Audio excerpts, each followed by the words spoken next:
은혜를 사모하여 이 주일 마지막 시간까지 예배의 자리에 나오신 우리 모든 성도님들을 진심으로 축복합니다. 혹시 우리 성도님들은 이제 선교와 전도의 차이를 아십니까?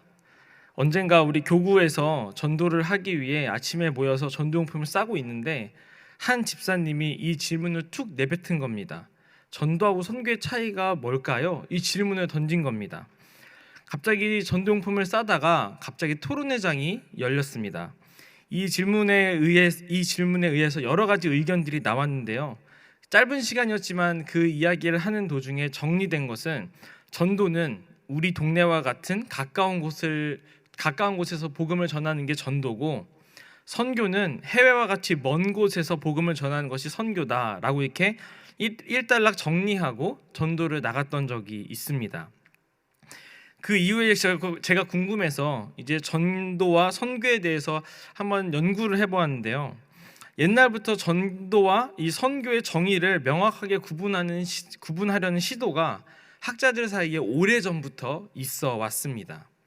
그 변천사를 다 따지고 이야기하자면 너무 길고 지루해지기 때문에 결론만 이야기하자면, 오늘날에는 선교와 전도를 크게 구분하지 않고 동의어처럼 사용한다는 것이었습니다. 여기까지 조사하고 나니까 이대로 끝내기가 뭔가 부족하고 찝찝한 것 같아서, 그렇다면 선교란 무엇인가를 한번 찾아보게 되었습니다.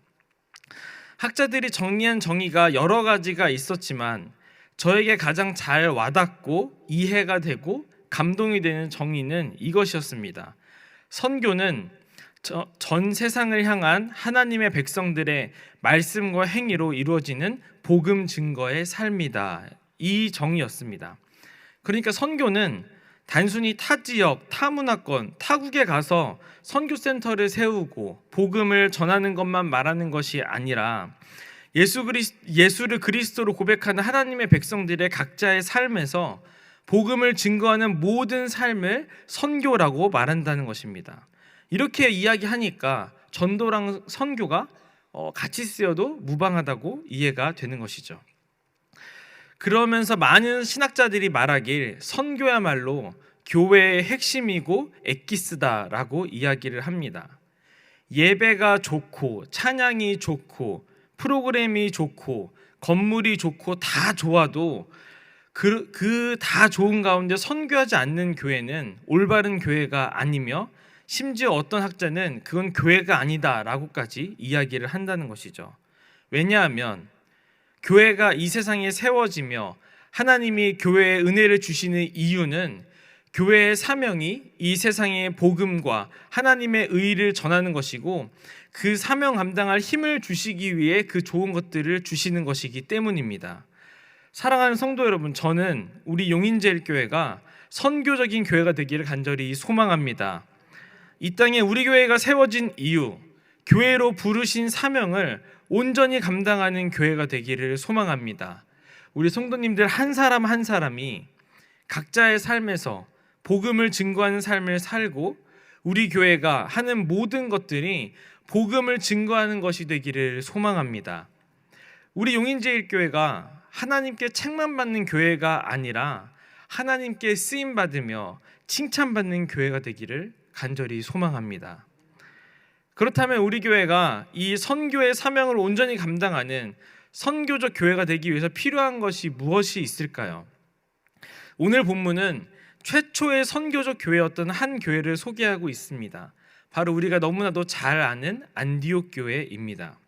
안디옥 교회는 예루살렘 초대교회보다 나중에 세워진 교회입니다.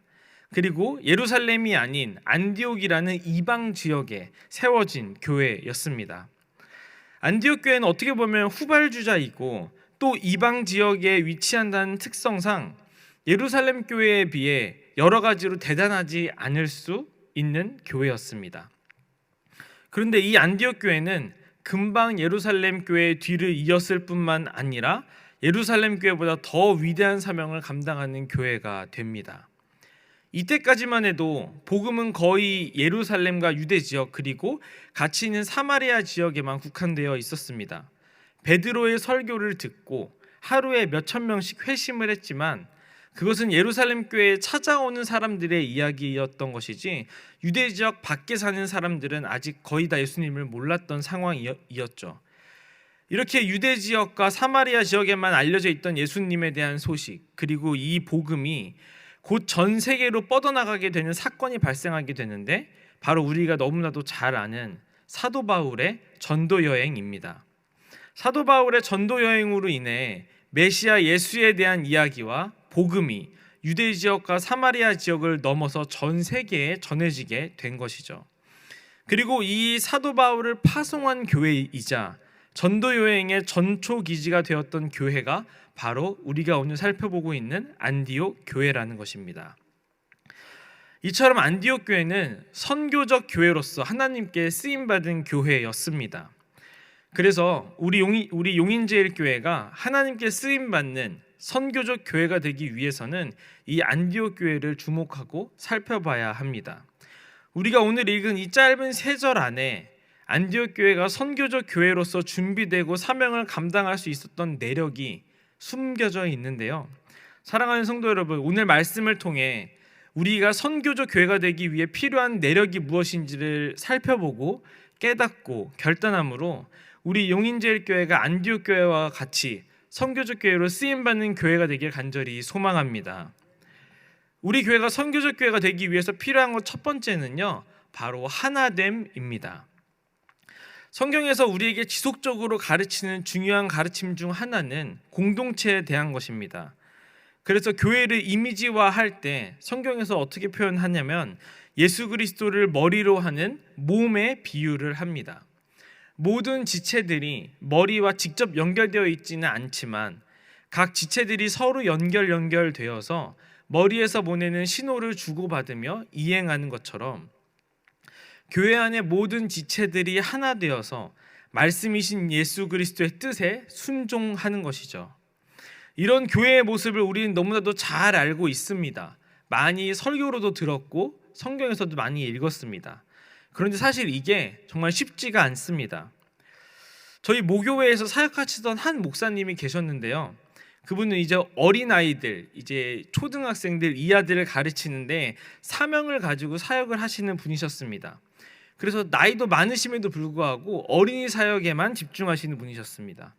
그분이 어린아이들을 좋아하시다 보니까 재미있는 게 식성도 닮아가더라고요. 그래서 나이가 꽤 있으신 분임에도 불구하고 항상 소세지 반찬과 튀김과 탄산음료를 즐겨 드시는 그런 분이셨습니다. 이게 사실 그분의 기호이기도 하고 아이들과도 잘 맞으니까 크게 평소에는 문제가 안 되는데요. 이제 문제가 되는 때가 있는데 언제냐면 이제 여름과 겨울 성경학교 시즌입니다. 이제 어떤 문제냐면은 이제 성경학교를 하면 아이들이 이제 먹여야 되지 않습니까? 이제 식단을 짜야 되는데 아이들 먹일 식단을 짤 때 아이들이 좋아하는 반찬으로만 구성하자는 목사님과 그래도 건강에 좋은 반찬들로 골고루 구성하자는 식당 권사님들 사이에 의견 충돌이 발생하는 겁니다. 여러분, 뭐가 옳은 것일까요?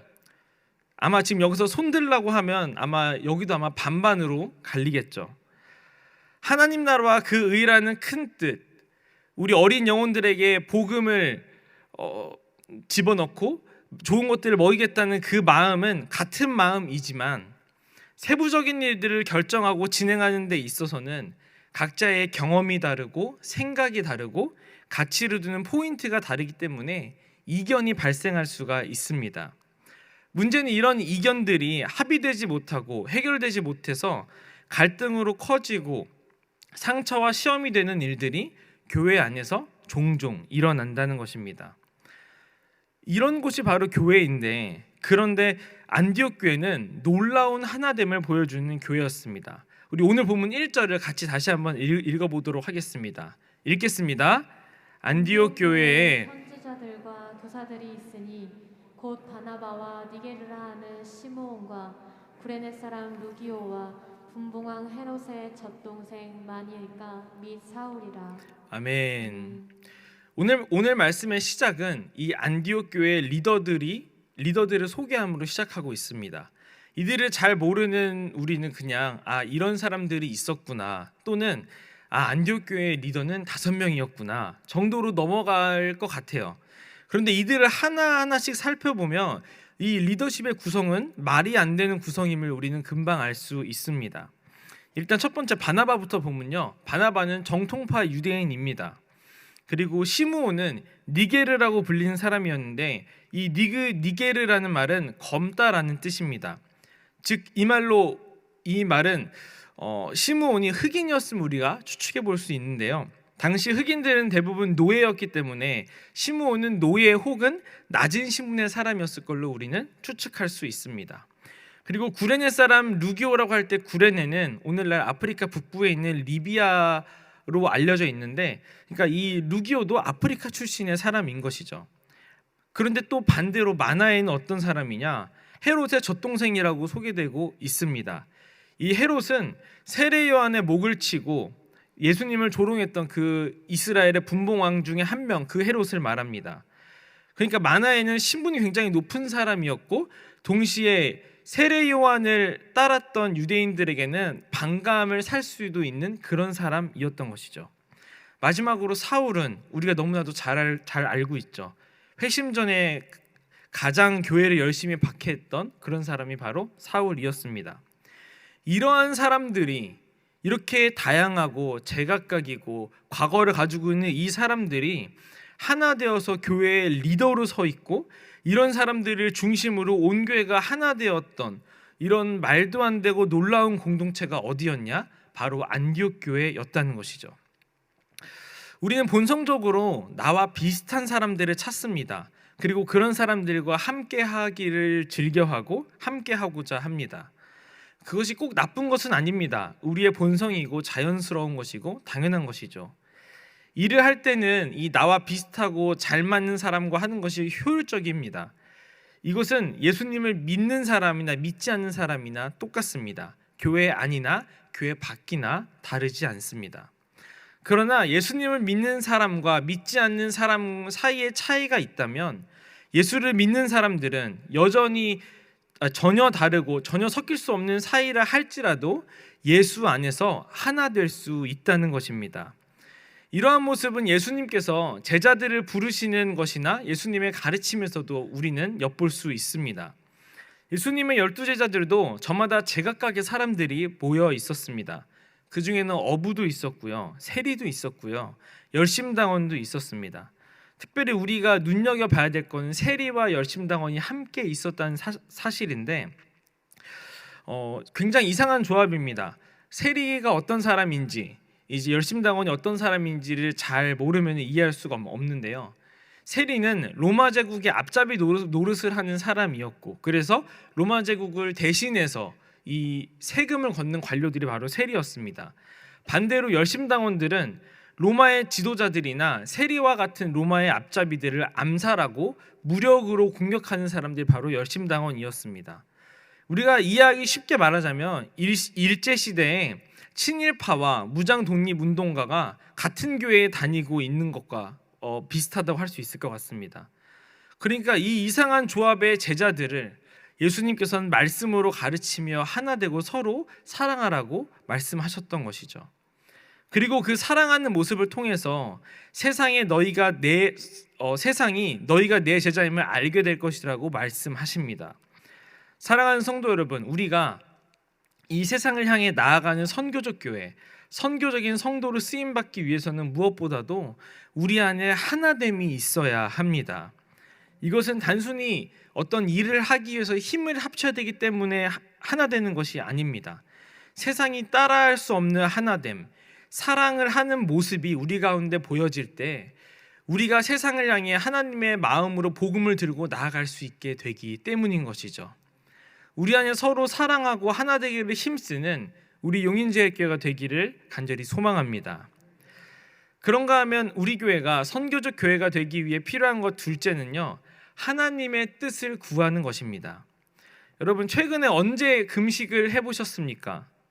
저는 최근 한 10년 정도는 금식을 안 해본 것 같은데, 근데 제가 어릴 때 한 20대까지만 해도 3일 금식 이런 것들을 꽤 빈번하게 했었습니다. 자, 그렇다면 질문을 조금 바꿔서, 여러분은 금식을 할 때 어떤 기도의 제목들을 가지고 금식을 하십니까? 저는 제가 그 20대 때 또 어릴 때 금식했을 때를 생각을 해보면 저는 큰 고민이나 걱정이 있을 때 금식을 했던 것 같습니다. 대학 입학을 앞두고 금식을 했던 적도 있고요. 또 신학교 입학을 앞두고 하나님, 제가 이 신학교 이제 입학을 하는데 부족함이 없는 순탄한 학창 시절 되게 해달라고 기도하면서 금식을 하기도 했었습니다. 뭐 저와 이 기도의 내용은 다르겠지만 여러분들도 기도 제목의 양상은 저와 크게 다르지 않을 것이라 생각합니다. 어떠한 마음의 소원과 내가 지금 당면하는 문제의 해결과 걱정이 되는 것들이, 걱정되는 문제의 해소 등이 우리의 주된 기도 제목일 것이죠. 이런 기도 제목을 갖고 기도하는 게, 금식하는 게 나쁜 것은 절대 아닙니다. 다임 목사님이 항상 말씀하시는 것처럼 우리가 그런 연약함과 결핍을 하나님께 내려놓지 않으면 누구한테 내려놓을 수 있겠습니까? 우리가 그런 나의 연약함과 결핍을 해결하기 위해 누구를 의지할 수 있겠습니까? 당연히 우리 아버지 되신 하나님께 구하는 것은 잘못된 것이 아닙니다. 그런데 오늘 말씀에 나온 이 안디옥 교회 성도들이 금식했던 이유는 우리와 조금 달랐던 것 같습니다. 우리 오늘 말씀 2절을 같이 한번 읽도록 하겠습니다. 읽겠습니다. 주를 섬겨 금식할 때에 성령이 이르시되 내가 불러 시키는 일을 위하여 바나바와 사울을 따로 세우라 하시니. 아멘. 일단 이들이 무엇을 위해 어떤 기도 제목을 가지고 금식을 하는지는 본문에서 직접 이야기하고 있지는 않습니다. 그런데 이들이 응답받은 내용을 보면 어떠한 기도 제목을 갖고 기도했는지 유추해 볼 수 있는데요. 어떤 이들의 기도의 응답을 한번 보면 이들의 금식 기도의 응답은 내가 불러 시키는 일을 위하여 바나바와 사울을 따로 세우라라는 것이었습니다. 이것을 통해 우리가 유추해 볼 수 있는 안디옥 교회가 금식하며 구했던 기도가 무엇이었냐? 하나님, 우리가 무엇을 하기를 원하십니까? 였다는 것이죠. 한마디로 하나님의 뜻을 구했다는 것입니다. 이들은 금식 기도를 하면서 나의 사업이 잘 되길, 나의 자녀들이 좋은 대학, 좋은 직장에 들어가게 되길, 내가 건강하게 되길 위해서 기도하지 않았습니다. 물론 그런 기도는 개인적으로 했을 것입니다. 하지만 개인적인 기도는 개인적인 기도이고, 오늘 본문에서 보여주는 온 교회가 한마음 한뜻으로 금식하며 기도한 내용은 우리에게 향하신 하나님의 뜻이 무엇인지를 구하는 것이었다는 것이죠. 사랑하는 성도 여러분, 저는 이 부분을 묵상하면서 저 자신을 한번 돌아보게 되었습니다. 아까 이야기한 것처럼 금식 기도를 꽤 여러 번 해보았고 지금도 기도하고 있지만 과연 나는 하나님의 뜻을 구하는 기도를 얼마나 했는가? 나를 향하신 하나님의 계획을 구하는 기도를 했는가? 우리 교회를 향하신 하나님의 계획을 구하는 기도는 얼마나 하고 있는가를 돌아보게 되었습니다. 저는요, 우리 용인제일교회가 사명 50년의 표를 가지고 이 선교적 사명을 감당하는 교회가 되기 위해 우리 가운데 이 기도가 회복돼야 된다고 확신합니다. 하나님, 우리 교회를 향한 하나님의 뜻이 무엇입니까? 하나님, 우리 가정을 향한 하나님의 계획이 무엇입니까? 하나님, 하나님의 백성으로서 제가 무엇을 하기를 원하십니까? 순종하겠으니 말씀하여 주시옵소서. 우리가 이 기도로 나아갈 때 안디옥 교회에게 응답하시고 놀라운 선교 역사를 이루신 것처럼 우리 교회도 기도의 응답과 놀라운 하나님의 역사에 쓰임받게 될 줄 믿습니다. 마지막으로 우리 교회가 선교적 교회가 되기 위해서 필요한 것은 기쁘게 감당하는 희생입니다. 하나님의 뜻을 구하며 금식 기도하던 안디옥 교회에게 하나님께서 응답을 주셨습니다. 그것은 하나님께서 진행하실 다른 큰 일을 위해 바나바와 바울을 따로 세우라는 것이었습니다. 옛날에는 그냥 이 본문을 보면서 그냥 그렇구나, 그러려니 했는데 지금은 이 본문이 좀 다르게 저에게 읽혀지더라고요. 옛날에는 이 본문을 읽으면서 든 생각은 하나님의 놀라운 계획을 구하니까 바로 하나님이 응답해 주시네. 안디옥 교회 진짜 좋겠다. 은혜가 넘치고 감사가 넘쳤겠네. 정도 이런 생각을 했었는데 지금은 어떤 생각이 들냐면 안디옥 교회 성도들 얼마나 당황했을까? 얼마나 멘붕이 찾아왔을까? 어떻게 회복했을까? 이런 생각이 들었습니다. 우리 교회가 얼마 전에 목사님 두 분을 다른 교회 담임 목사님을 보내드렸잖아요. 두 분에게는 너무 잘된 일이고 감사한 일이고 좋은 일인데 이제 그 두 분이 나가시면서 저희가 처음 딱 든 생각은 두 분 다 찬양 인도도 참 잘하셨고 우리 교회 참 기둥 같은 목사님들이셨는데 어떡하지? 우리 2023년 괜찮겠지? 라는 생각이었습니다. 전임 목사님이 10분인 우리 교회에서도 목사님 두 분의 빈자리가 작지 않은데 안디옥 교회의 5명의 리더십, 그 중에 최고의 설교자와 최고의 성경학자 두 사람이 빠진다고 하니 이 안디옥 교회의 입장에서 교회의 장래를 위협하는 일이 될 수도 있고 정말 쉽지 않은 결정이었을 거라는 것이죠. 그러나 안디옥 교회는 이 하나님의 뜻에 순종하고 바나바와 바울을 따로 세워 선교사로 파송하게 됩니다.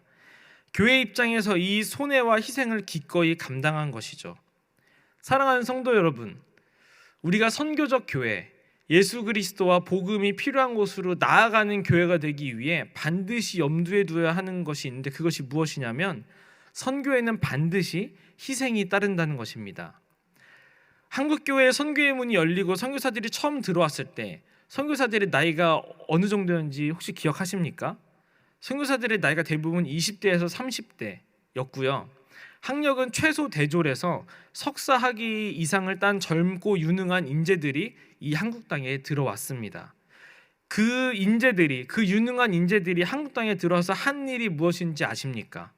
한글을 배우며 떠듬떠듬 복음을 전하다가 위생이 좋지 못한 환경 때문에 어린 자녀들을 먼저 하늘나라로 보내고 풍토병에 걸려 이른 나이에 죽은 것이었습니다. 세상적으로 봤을 때 얼마나 아깝고 허무한 일인가요? 젊고 유능하고 앞날 창창한 인재들이 미개하고 아무것도 없는 곳에 와서 쓸데없이 희생된 것처럼 보이지 않습니까?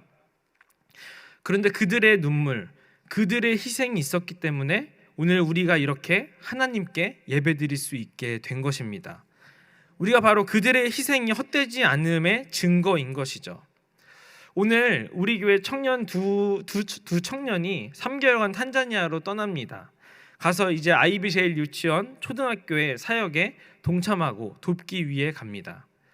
요새 다른 청년들은 스펙 쌓고 취업 준비하느라 다 포기한다는데 세상에 봤을 때 이 3개월이라는 시간을 낭비하고 허비하고 희생하는 것처럼 보일 수 있죠. 그러나 제가 확신하는 것은 하나님께서 이들의 이 3개월이라는 시간을 절대로 허투루 만들지 않으신다는 것입니다.